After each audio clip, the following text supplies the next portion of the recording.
Division in the Democratic Party, as Congresswoman Alexandria Ocasio-Cortez there in that new podcast is saying Democrats need new congressional leadership. Let's bring in Guy Benson, host of The Guy Benson Show, and Jessica Tarlov, both are Fox News contributors, and it is great to see both of you on this Thursday morning. So, Jessica, tell us about it. What exactly is she looking for from her party? She's looking for new leadership in the years to come. And she did make it clear later in the podcast that she's not putting herself up for the position and that she certainly doesn't think that she's ready. But this is actually not an uncommon criticism when you look at the ages of the top three Democrats, all in the upper 70s into 80s. And you look at the fact that we're constantly trying to get new talent in there to make sure that we are as representative of our party as possible and meeting the American public's needs, that there could be calls for diversification in leadership and new opportunities. So I'm not surprised by this. I'm not threatened by it. You've seen that Nancy Pelosi isn't responding. It's kind of a long-held thing that AOC pokes Pelosi. Pelosi either takes it or doesn't, depending on the moment, and moves forward. But I believe this will be Nancy Pelosi's last term as Speaker, and then we will see fresh leadership coming up. Sounds like that's something that you see your party needing at this point, because, of course, some of those moderates, Jessica, and I'll let Guy dig into this, moderates have blamed AOC and those far-left Democrats for recent House losses. AOC took issue with that and hit right back. Listen. It's because this political class and this kind of larger power in the Democratic Party, they need to say they have to blame defund the police because their actual political execution is so sorry and it is so poorly done. So, Guy? Oh, well, it's definitely not one big happy family over in Democrat world. And I'm intrigued by a few different things that AOC is saying here, because she was asked about not just Pelosi, which has gotten a lot of the attention, but also Chuck Schumer.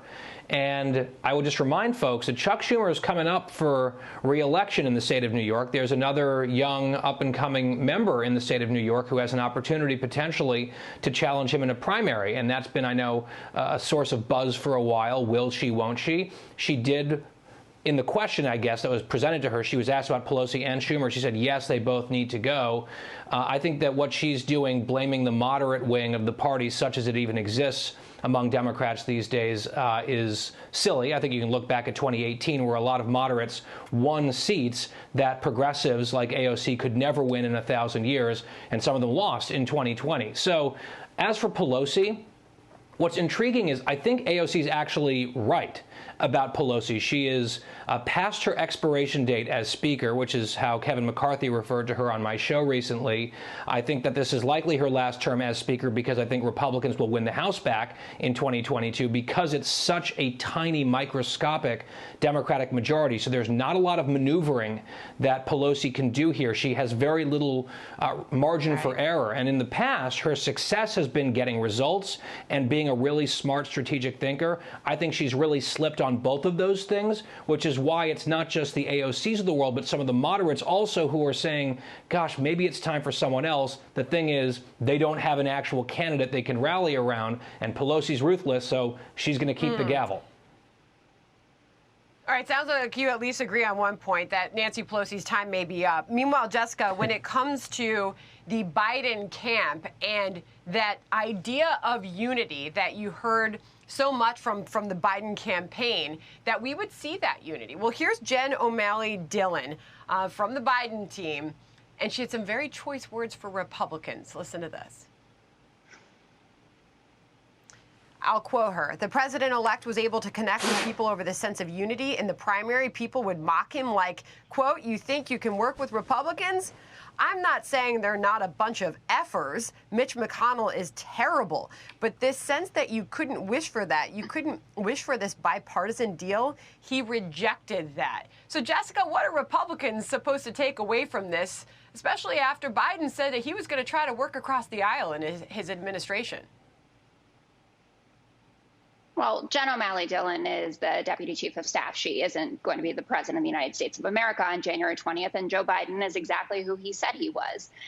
Those are certainly choice words. Maybe we shouldn't have used as Kate Bedingfield referred to as a spicy language. But I think the sentiment that Jen O'Malley Dillon is expressing is one that's commonly held on both sides of the aisle. And I'm completely exasperated at the pearl clutching from Republicans over this, who accepted Donald Trump saying, grab her by the you-know-what. Ted Yoho called AOC an effing bitch, and nothing came of it. Marco Rubio didn't chastise him. It's being a little ridiculous to say that this is so offensive. All right. Real quick, let Guy respond to that. Guy, go. Yeah, look, there's spicy language on both sides. The difference is Donald Trump never ran on being Mr. Civility, okay? Like, that was not part of his shtick. It is almost the entire campaign for Joe Biden. We're going to restore the soul of America. You don't restore the soul of America by calling half of it effers. All right, I'm going to leave it there. Jessica, Guy, always good to have you guys. Thank you. See you again soon.